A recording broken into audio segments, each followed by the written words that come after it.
parole du philosophe est plus que jamais nécessaire, une parole qui nous aide à décrypter le flux incessant d'images, d'informations, les conflits qui envahissent notre planète.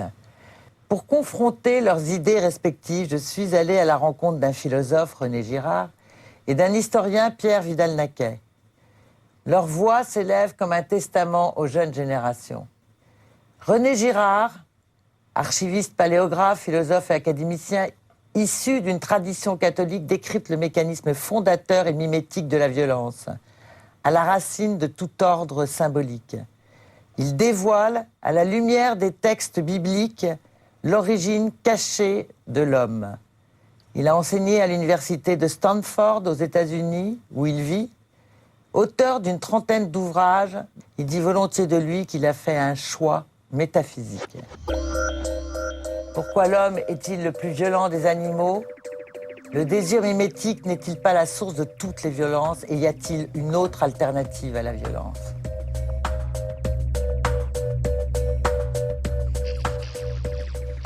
Pour parler de la violence de façon efficace, il faut reprendre quelque chose qu'on dit beaucoup d'ailleurs à notre époque, mais qu'on dit mal, à mon avis, c'est que l'homme est plus violent que les animaux. Je pense que c'est vrai. Je pense que l'homme est plus violent parce qu'il est plus mimétique, c'est-à-dire plus imitateur. Nos rapports avec nos semblables sont des rapports d'imitation. Alors, ceci, les philosophes grecs l'ont dit depuis le début. Platon, peut-être pas les présocratiques, mais Platon a accordé un rôle énorme à l'imitation. Et nous savons en plus qu'il avait peur de l'imitation.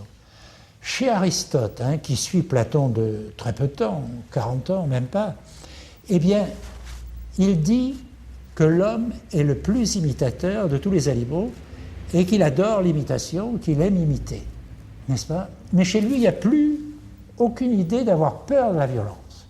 À mon avis, la peur que Platon a de la violence est très légitime et très justifiée, et il est facile de la comprendre si on cherche à s'en donner la peine.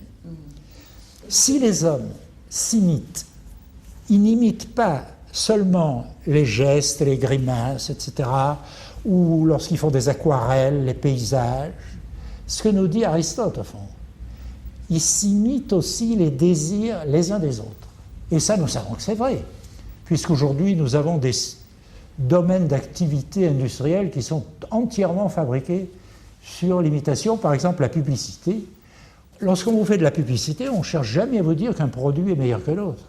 On cherche à vous dire que les gens que vous voudriez être, ces jeunes gens extrêmement beaux qui sont là à s'amuser avec des ballons sur une plage, ils boivent quoi? La boisson que peut-être si nous la buvions aussi, nous deviendrions un peu plus comme eux que nous ne le sommes. Le principe de la publicité, c'est de nous montrer des gens que nous voudrions être qui consomment le produit qu'on cherche à nous vendre. En nous suggérant, sans jamais nous le dire expressément, si vous consommez ce produit, vous deviendrez comme ces gens que vous admirez. Donc on pourrait dire qu'il y a une fonction eucharistique de la religion, c'est une communion. Si je communie sous les espèces de telle boisson, Coca-Cola, ou de tel phare qui rend les femmes beaucoup plus belles, je vais devenir moi-même belle et j'aurai des amants, etc. Par conséquent, c'est pour ça que, si c'est vrai, si nous désirons les mêmes choses, il est bien évident que nous allons nous imiter dans nos désirs. Et imiter le désir de l'autre, c'est faire comme lui, c'est donc être son ami.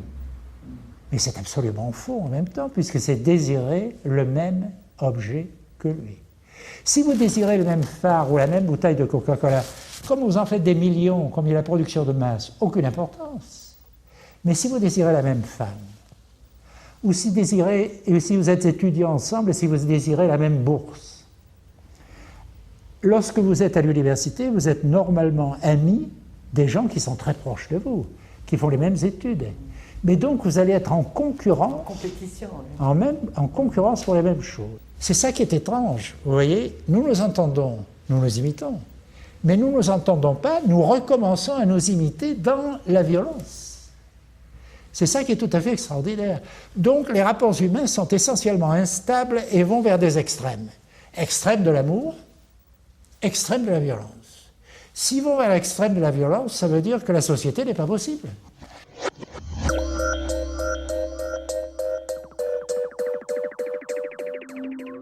La seule chose qui peut arrêter ce type de violence, c'est l'effet de boule de neige du mimétique sur une même victime.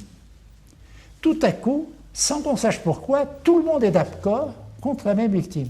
D'ailleurs, nous le savons, nous sommes la seule société qui le sache. Les sociétés non chrétiennes, non bibliques, comme la société japonaise, j'ai un ami ethnologue japonais qui me dit « nous n'avons pas de mot pour bouc émissaire ». Nous n'avons pas de mot pour bouc émissaire parce que ça n'existe pas dans notre langue. Et si vous regardez les institutions japonaises, elles sont pleines de boucs émissaires. Plus il y a de boucs émissaires dans les institutions, moins on est capable de définir un bouc émissaire. Donc la question c'est pourquoi sommes-nous dans une société qui n'en a plus? Alors je pense que là, il faut observer les religions. C'est-à-dire observer des religions. Alors qu'est-ce qu'il y a d'essentiel dans ces religions à sacrifice? Ce qui est essentiel, c'est le fait que la victime paraît coupable. C'est pour ça qu'on la tue. Et comme elle paraît coupable à tout le monde, un bouc émissaire, c'est celui qui paraît coupable à tout le monde. Nous utilisons le mot aujourd'hui comme ceci. Lorsque nous disons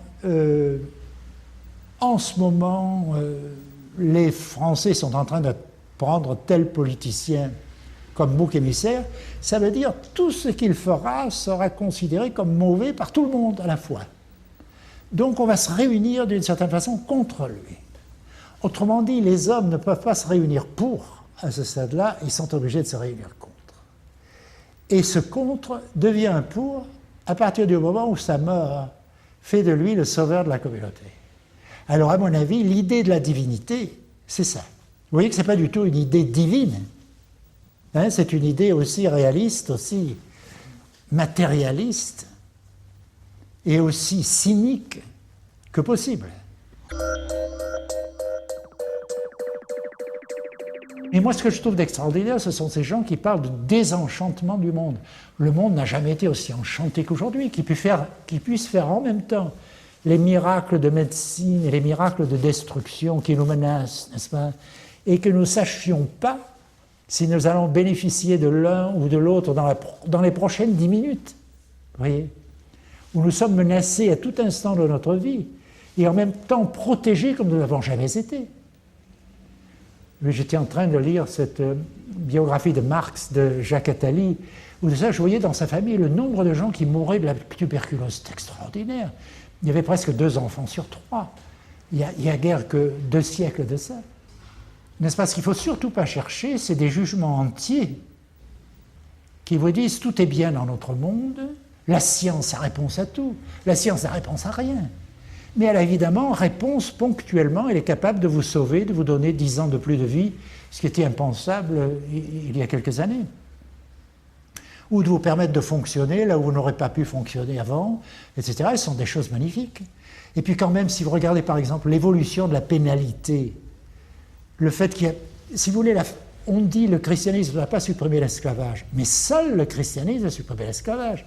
Et seul le christianisme va supprimer l'esclavage parce que saint Paul n'a pas dit « il faut faire la guerre pour supprimer l'esclavage », mais parce qu'il a dit au maître d'un esclave « ton esclave s'est échappé, c'est ton frère, et tu vas le reprendre chez toi, comme ton serviteur, mais désormais ce sera un frère ».